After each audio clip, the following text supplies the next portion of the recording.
Assalamualaikum warahmatullahi wabarakatuh.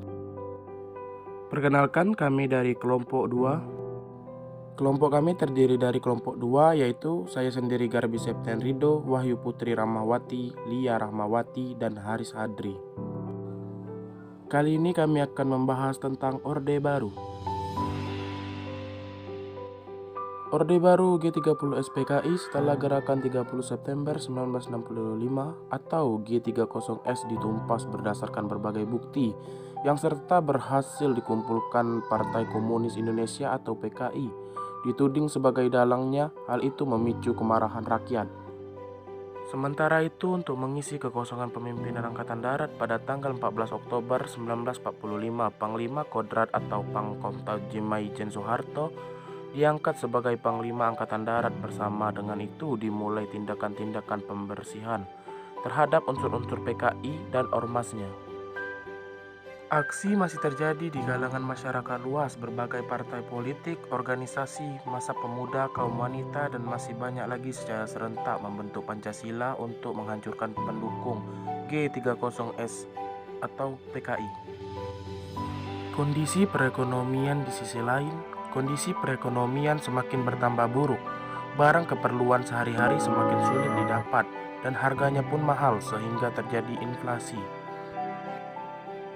Tuntunan Tritura pada tanggal 12 Januari 1966, berbagai kesatuan aksi yang tergabung dan Front Pancasila mendatangi gedung DPR untuk mengajukan Tuntunan Rakyat atau Tuntunan Nurani Rakyat.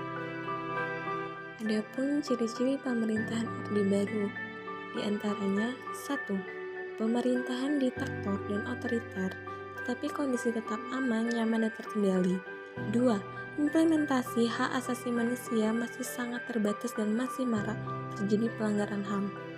3. Indonesia kembali menjadi anggota PBB. 4. Pemilu hanya diikuti 3 partai, yaitu PPP, Golkar, dan PDI. Pemilu diadakan 5 tahun sekali tetapi tidak bersifat demokratis. 5.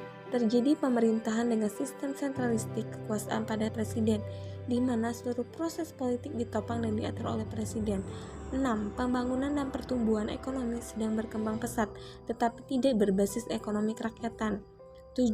Kebebasan pers sangat terbatas dan tindak korupsi terjadi di mana-mana.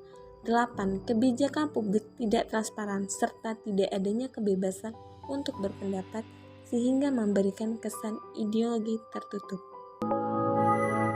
Perkembangan ekonomi dan politik masa Orde Baru. Ekonomi Indonesia pada sejarah Orde Baru membaik dalam waktu singkat.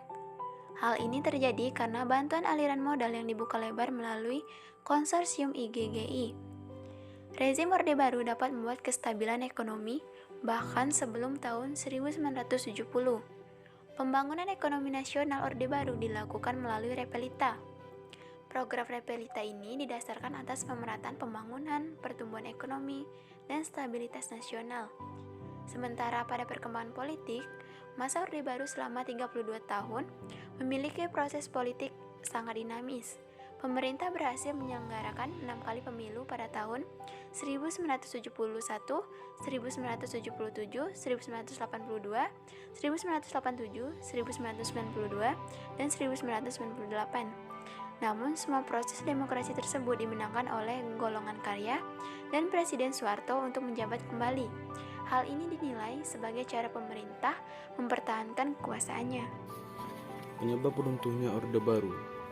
Penyebab yang paling utama runtuhnya masa Orde Baru adalah sistem politik pada masa itu yang sangat krisis, karena banyak terjadi korupsi, kolusi, nepotisme, dan juga Soeharto menerapkan politik dinasti. Banyak kerabatnya yang ditempatkan pada jabatan strategis, baik di pemerintahan maupun militer. Adapun penyebab lain, karena pada masa itu terjadi krisis moneter, ditambah dengan gerakan mahasiswa tahun 1998.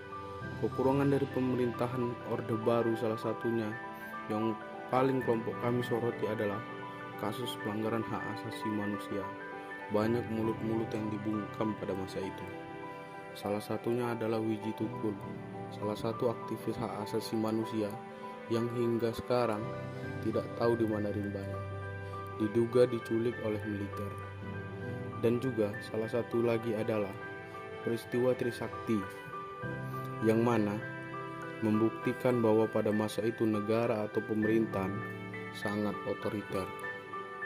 Sekian dari kelompok kami. Jika ada kurang atau lebihnya, kami mohon maaf. Kami akhiri dengan wassalamualaikum warahmatullahi wabarakatuh.